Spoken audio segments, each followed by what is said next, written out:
This is part 7 of a series in which we'll revisit all of the Star Trek movies from worst to best. You can find a link to the entire playlist in the description below.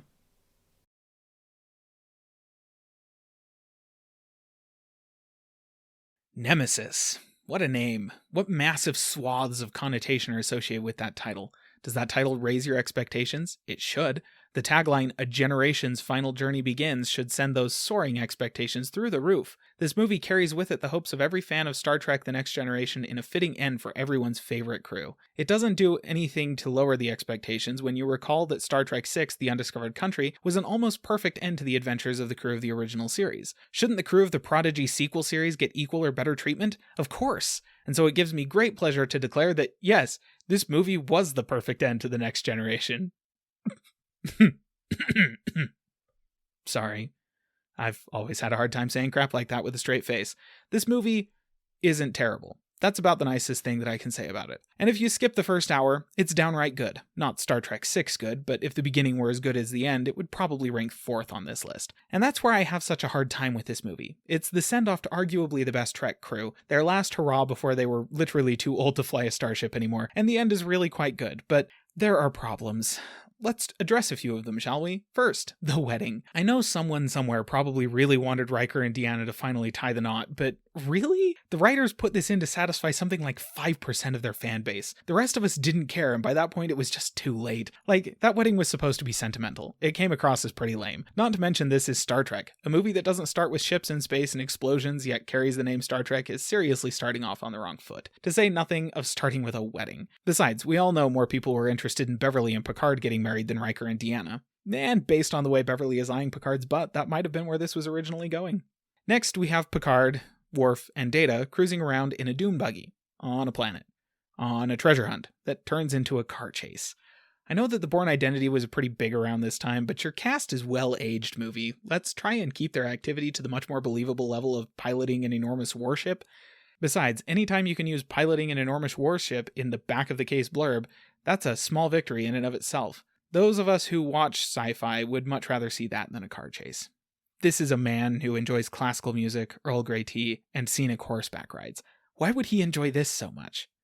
Then we have some politics and some boring talking. Then we finally start getting to the action. And other than a really weird bedroom scene that is super uncomfortable, but at least it's supposed to be uncomfortable this time, the movie starts to pick up. So let's talk about the high points, shall we? First, let's talk about the villain. Is he one of the Star Trek villain greats? Well, maybe a junior member. He's okay. Shinzon seems like a really quite decent guy at first, albeit a little weird, and that perception is helped by the fact that, twist, he's a clone of Picard. So if you want to be technical, we get bad Picard fighting classic Picard, and of course only one of them can survive. What a fun plot. Oh, also, Shinzon wants to use the Romulan Empire and the Reman military to conquer the Federation, so, saving the galaxy and whatnot, standard Star Trek stuff. But Shinzon is pretty convincing. He's over the top, but not in a way that ever pulled me out of the movie, so the villain gets a B.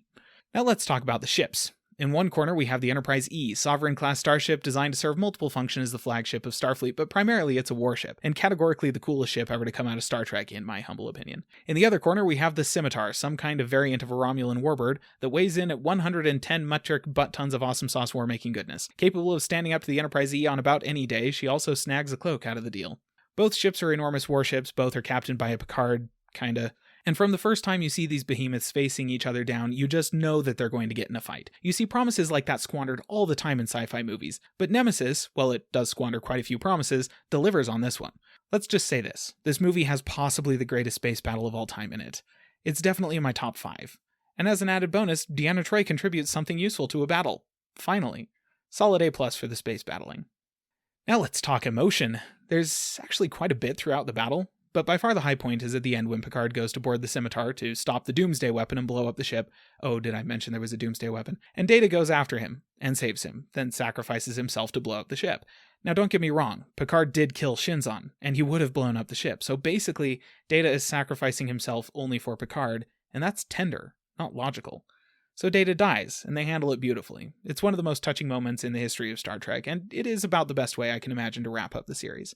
To be fair, though, it's not as good as when Lal dies, or when Spock dies, or even when Kirk dies, not Into Darkness, sorry, that was more funny than tender. So I think we'll give an A- for the tenders and call that good. The movie ends with a suggestion that life will continue more or less as normal for the entire cast, including Data, who may or may not have been able to transfer all of his memories to the prototype android they were questing after on the dune buggy. And somehow, it's fitting to know that the Enterprise is going to be repaired, Riker is getting his own ship, and their adventures will continue. This is in stark contrast to the send-off the original series cast got, where everyone retired and the emphasis was on transitioning to new crews and new adventures. But seeing as how there were no great hopes to continue on after the movie, the decision to leave these people more or less as we have known them for over a decade is appropriate and satisfactory. The movie ends well, and if we're honest, that's all it really needed to do. Just, when you watch it, skip the first half. You don't need it.